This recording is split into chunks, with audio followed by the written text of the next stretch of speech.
Zifa hilero ufa kufkotisa byanyi. Moni banyana hi xibunu. Verse number 6, Isaiah 40 lava nga hlaya kona.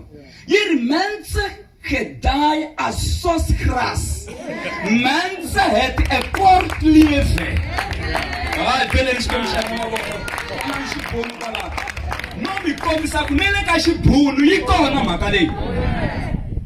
Se swi kahle ku loko dyambu ri nge sepela hi amukela xikwembu lexiwani hi xiteka hi kota ku hanya ku ya amahlweni. Loko va ta hala ku heteleleni va khumpi mhaka ya Joshua. Loko xikwembu xi vulavula na Joshua xi ku nandza wa mina muxe u file, wena nghenisa tiko lera Israyele le a tikweni ra Kanani. Se niya kuma nhlokomhaka mfundhisi loko mi kumi dyondzisi leyi nge hetisa leswi nga sala. Hetisa leswi nga sala. Loko va ta va dyondzisa hina hi kuma tinhlokomhaka. Swi vula ku loko ndyangu lowu wu sele hi ndlela leyi ku na tiplan ta papa leti a va ri na tona. A swi vuli ku ti fane ti yima. Ku lava nga ta sala va hetisa leswi nga sala.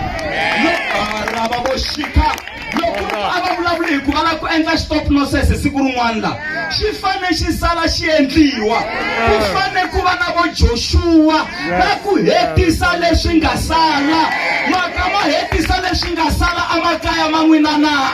Tshuka mukhalabya a hundza misaveni kumbe mhani kumbe papa kumbe kokwani sirha ra vona na ribyi ri hava hi ku pfumaleka na vo hetisa leswi nga sala. Ku pfumaleka vo Joshua. Vana ni Joshua wa namuntlha loyi a nga ta kota ku sala a hetisa leswi nga sala. Hambi mali yi nga ri kona, hambi xiyimo xi nga ri kahle, hetisa leswi nga sala. Hetisa. Joshua a va nghenisa vana va Israyele etikweni ra Kanani.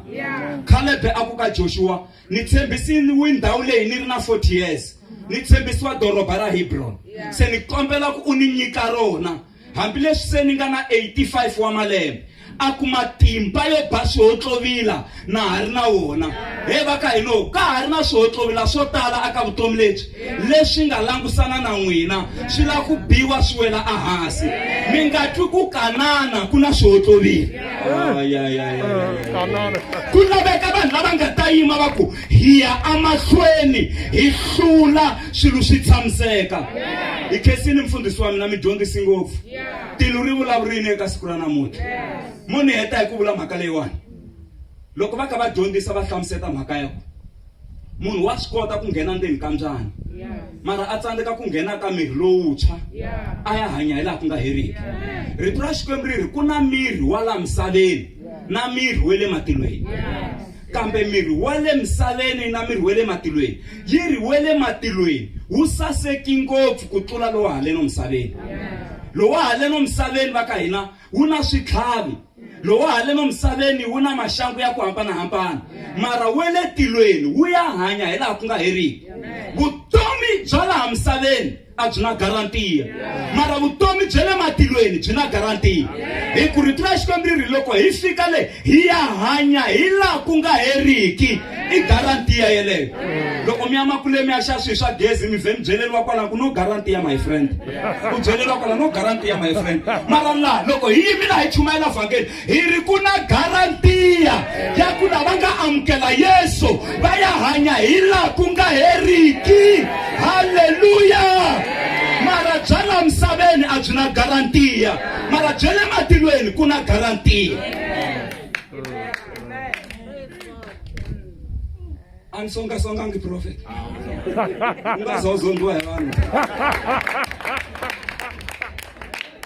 Prophet va nga ta kwala kulukumba lweni n'wi nyika kwala songa vikanga songa. Se va vurile ni songa. A hi pfaleni matihlo ya hina Xikwembu xi pfuna xi katekisa. Kwalani mi nga kona mi nga va mi ri kona mi ku mfundhisi va chumayeli ngopfu ni lava ku amukela Yesu tanihi hosi na mponisi. Mo yimisa voko ntsena ni ya ni ya khongela na n'wina mi nga chavi mi ku languteka Yesu loyi va nga vulavula hi yena eka siku ra namuntlha. Yimisani voko ni vona mavoko ma kha ma yima. Ti endleleni favor n'wina hi n'wexe, ti endleleni favor. Yimisani voko hi vito ra Yesu. A hi va pfuneni lava nga yimisa mavoko. A hi ngo Xikwembu xa mina ni ta amahlweni ka wena na ku amukela tanihi hosi na mponisi wa mina. Kusukisela namuntlha ni ta ku tirhela loko maxelo ma ri kahle na loko maxelo ma nga ri kahle.